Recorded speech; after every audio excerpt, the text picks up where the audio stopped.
All right. Well, I'm Ryan, And I'm John.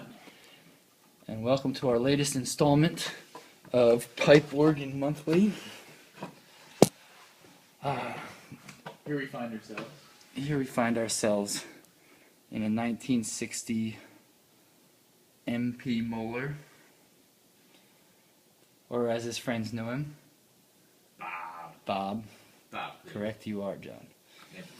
Yep. Just taking a quick look at the pipework up here. Looks very nice. John, could you describe to the people what stops of pipes that we have up here in the antiphonal? Well, there's a few principles, a few flutes. Most importantly, we have the Gems horn. Right, you are again.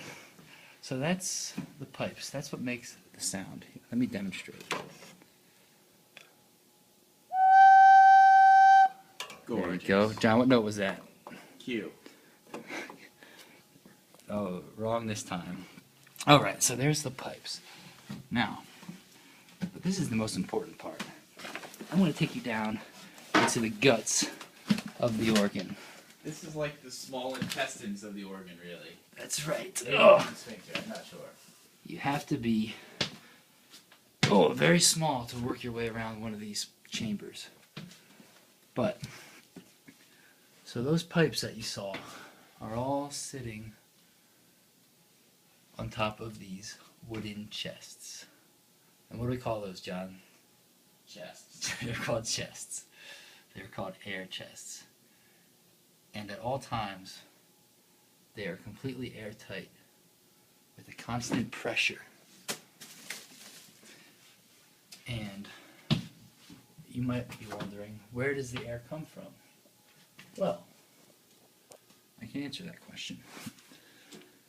So these pipes here, which are known as wind lines, and it's awfully dark, I apologize for that. They're connected down to the basement. John, where's our static wind line? It goes downstairs. Yeah, it's one of them. It's one This fat guy. It's one of them. It's one of these guys. But anyway, Who could be sure, really? there's a giant blower. No one knows for certain. No one knows for sure. It's a mystery of the organ business. But What that static wind line connects to is the blower. And it blows the whole organ. that's right. You There's gotta pay good money for that kind of action, usually.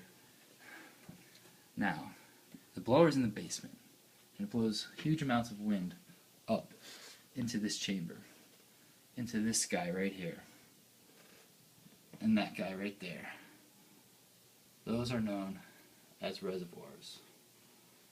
And what they do, as their name would suggest, is they store the air. And they also regulate the wind pressure to the aforementioned chests. They also serve to smooth out any transient gusts that may happen in the wind line and keep a constant steady pressure rather than any fluctuations. You need a PhD to have commentary like that. But let me just explain briefly to you.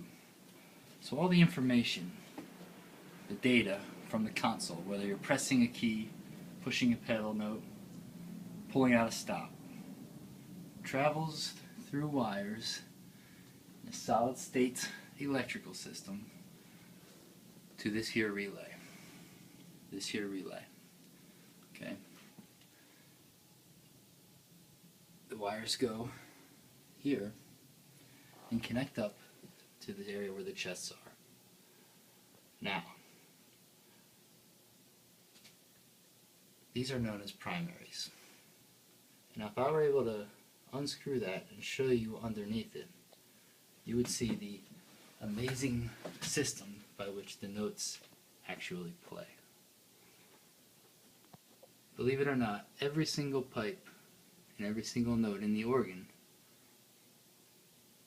is associated with its own individual magnet and its own individual pouch.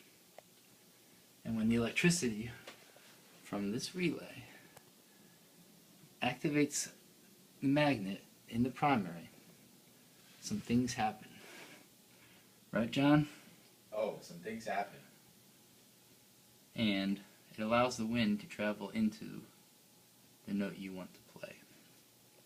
Keep in mind that we're in the antiphonal of the organ right now, which is a very small portion of the actual instrument. It represents about 10 to 15% of the actual entire instrument. But it's in pretty good working order at this point, so that's why we're showing you this one. Now there's one more thing that I want to show you. Well, there's a winker. Before we leave, and because I want to show you this because it's John and my total handiwork. So when we fire this thing up and it's not working, they're gonna know exactly who to blame. Painters. It was the painters. Also, an interesting piece of information. This organ is from the classic Moeller piece of junk era, where every organ he created was a giant piece of junk. Really let himself go during that time. Yes. Oddly enough, it was right before the company went bankrupt. Now, I'm sure you often wonder, how can you possibly control the volume of a pipe organ? I wonder that every day, Ryan. Me too, John. But lucky for you, I have the answer to that question. The answer lies in this ingenious design called a swell engine. So, you'll notice these shades here. These are called swell shades. Each one of these is attached to those pneumatic pouches that you see. A similar wiring system that you saw downstairs.